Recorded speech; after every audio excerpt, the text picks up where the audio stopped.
Thank you to Babbel for sponsoring. More on them at the end of the video.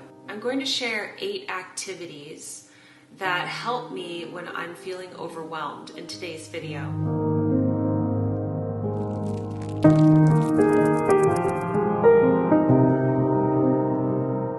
Hello everyone, Jennifer here, and welcome to the Daily Connoisseur.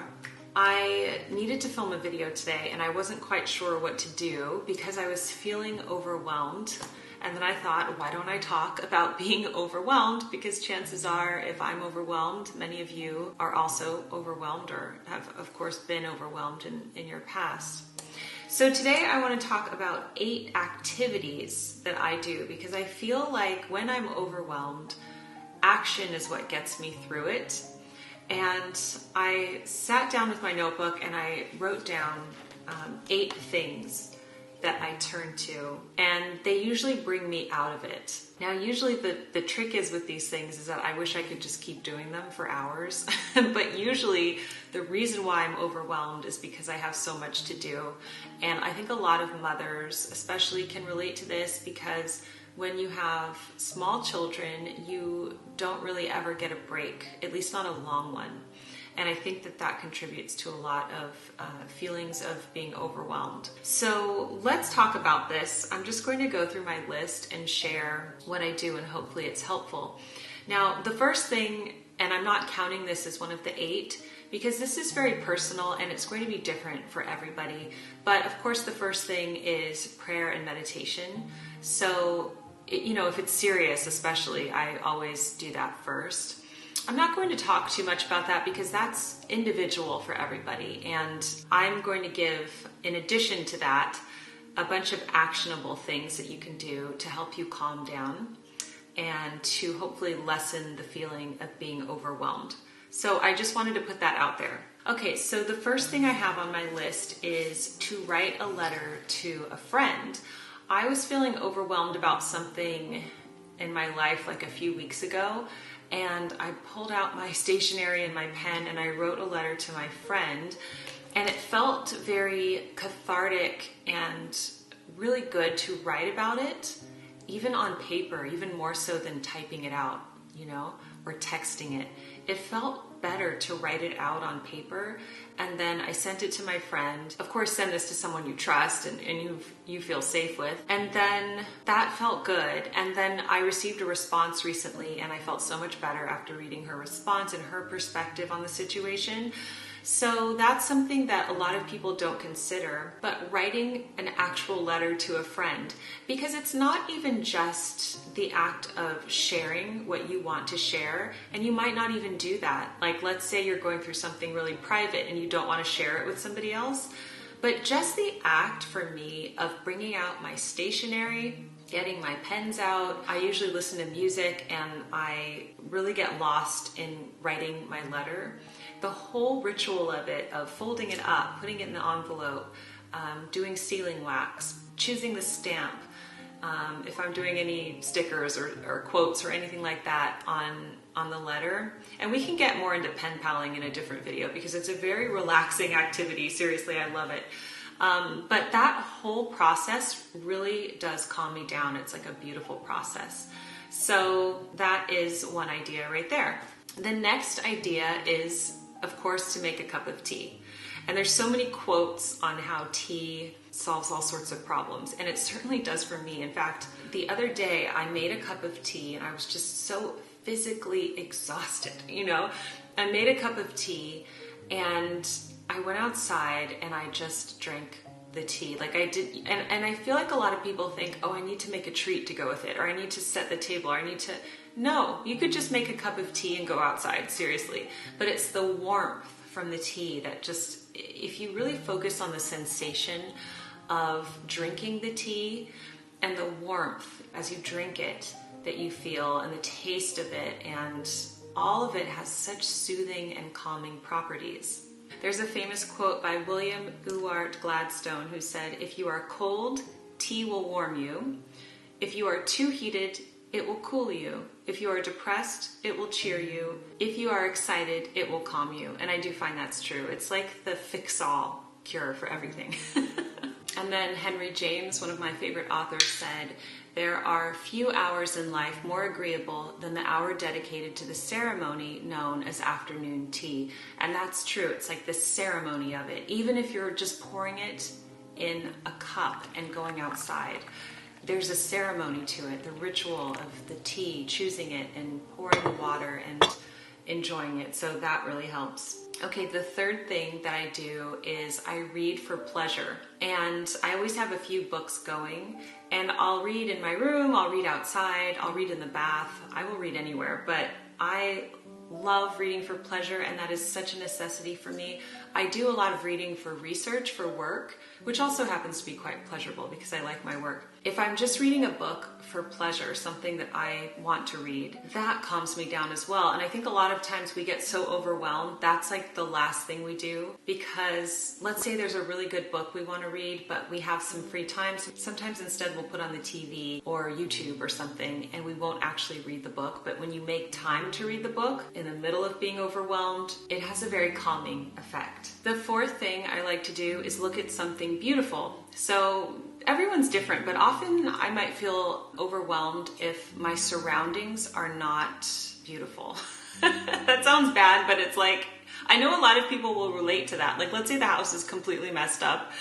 That can overwhelm me, but if I go to my room and I look at my nightstand and it's beautiful, that calms me down. Or if I look at my china cabinet and that's beautiful, that makes me feel better.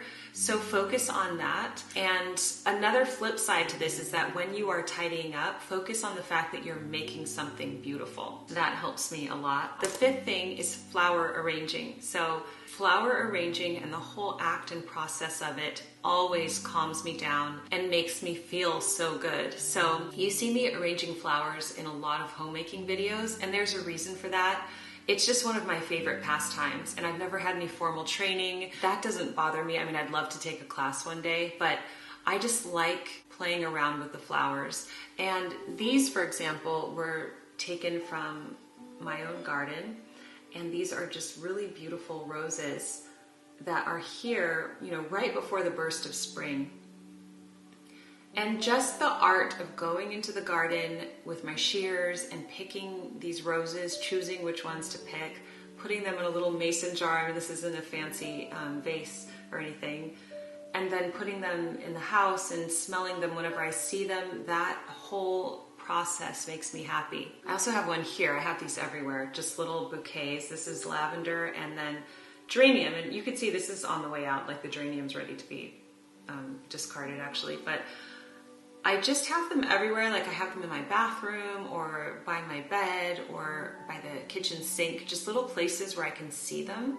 They're not fancy. I mean, they're just very, you know, little charming little bouquets from the garden, and they make me happy. Tip number 6 is to go out in nature. And whenever I do that, if I'm inside and I'm overwhelmed and I step outside, it's like immediately you feel the wind on you, you feel the sun on you, or the coolness of the air, and you can start to pay attention to the birds or the bees or the wildflowers or ladybugs, hummingbirds, like everything that's outside.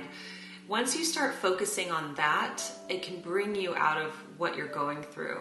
And that's really powerful for me. So I try to go outside several times a day if I can. And just being out in nature, getting some gardening done, or just even observing nature. If you don't have a garden, for example, you can go to a nearby park or just take a walk outside and try to observe the small bit of nature even that you have. Like let's say you live in New York City and there's not much where you are on your street. You could just observe like even the flower pots on people's porches or things like that. But observing nature just always calms me down and helps me when I'm feeling overwhelmed. Tip number 7 is to journal or notebook.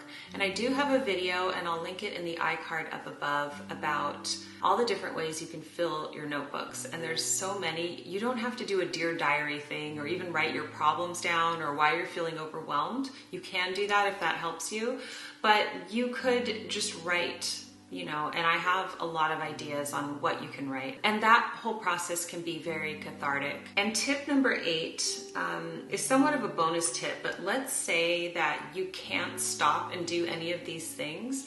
What I like to do in that case is to really focus on sounds. You know, like ASMR videos on YouTube are really popular, where if somebody's cleaning, you'll hear the scrubbing sound, or if someone's cooking, you'll hear the sizzle of the vegetables as you saute them. That is always really powerful for me when I just start to listen to the sounds of the things that I'm doing.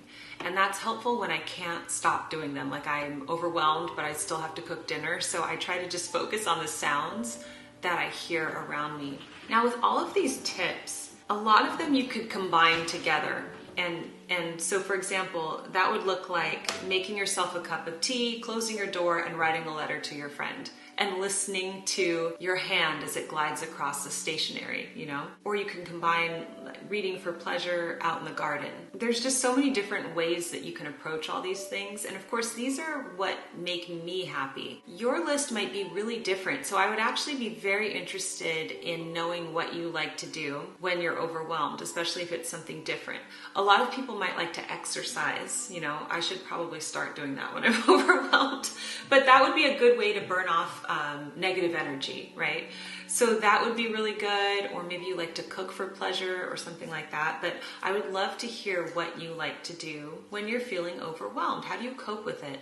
I'd like to thank Babbel for sponsoring this video. Babbel is one of the top language learning apps in the world, and their lessons are intuitive and they help you learn through real life conversations. I use Babbel to keep me on top of my French because I know one day I'm going to go back to France and it would be so frustrating if I lost my grasp of the language. Babbel is scientifically proven to help you start speaking a new language in 3 weeks. Their lessons are designed by real language teachers, and they offer a 20-day money-back guarantee. So here's an example of me doing a French lesson on Babbel. Je partirai. Je partirai. Tu partiras. Tu partiras. Il partira. Il, elle, on partira. Babbel is scientifically proven to help you start speaking a new language in 3 weeks. Their lessons are designed by real language teachers, and they offer a 20-day money-back guarantee. So click the link in the description box or scan the QR code, which will be right here, to get 60% off your subscription with Babbel. And I'd love for you to comment down below on which language you would like to learn and why. And thank you so much to Babbel for sponsoring today's video. I hope you enjoyed today's video. I hope it helped give you some ideas on what you can do when you feel stressed out or overwhelmed. Let us know what you think, of course, in the comments down below. And in the meantime, keep calm and remain classy, and I will see you in my next video. Goodbye.